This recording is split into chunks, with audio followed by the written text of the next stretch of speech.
on it. Yes. So when we fight the fight that we are in for equality and for justice and for freedom, let's hold on to the knowledge that when we are fighting this fight, people will at some point finally get the fact that all people should be treated equally under the law. The fight for LGBTQ rights is a fight for civil rights, and until all of us are equal, none of us are equal, and none of us will receive justice.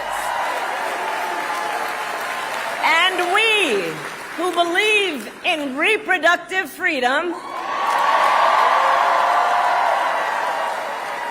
will stop Donald Trump's extreme abortion bans because we trust women to make decisions about their own body and not have their government tell them what to do.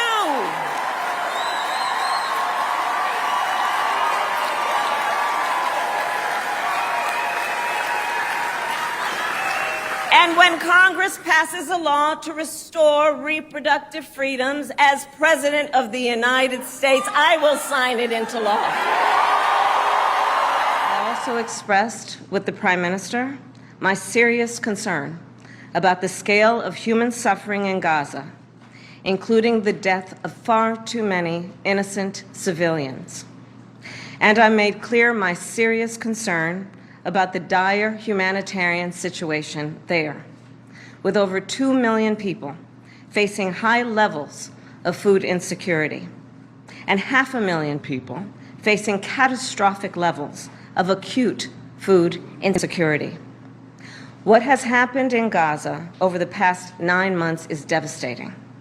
The images of dead children and desperate, hungry people fleeing for safety, sometimes displaced for the second, third, or fourth time. We cannot look away in the face of these tragedies. We cannot allow ourselves to become numb to the suffering, and I will not be silent. Thanks to the leadership of our President, Joe Biden, there is a deal on the table for a ceasefire and a hostage deal. And it is important that we recall what the deal involves. The first phase of the deal would bring about a full ceasefire, including a withdrawal of the Israeli military from population centers in Gaza.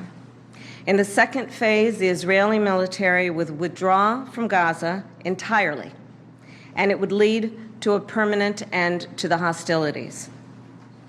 It is time for this war to end, and end in a way where Israel is secure, all the hostages are released, the suffering of Palestinians in Gaza ends, and the Palestinian people can exercise their right to freedom, dignity, and self-determination.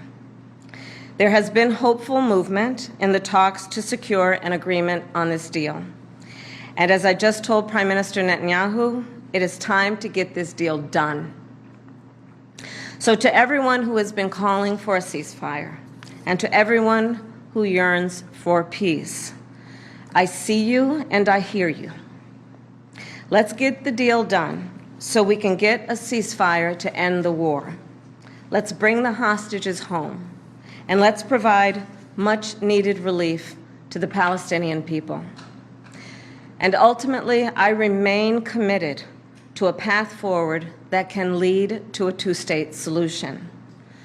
And I know right now it is hard to conceive of that prospect, but a two-state solution is the only path that ensures Israel remains a secure, Jewish, and democratic state, and one that ensures Palestinians can finally realize the freedom, security, and prosperity that they rightly deserve. And I will close with this then. It is important for the American people to remember the war in Gaza is not a binary issue.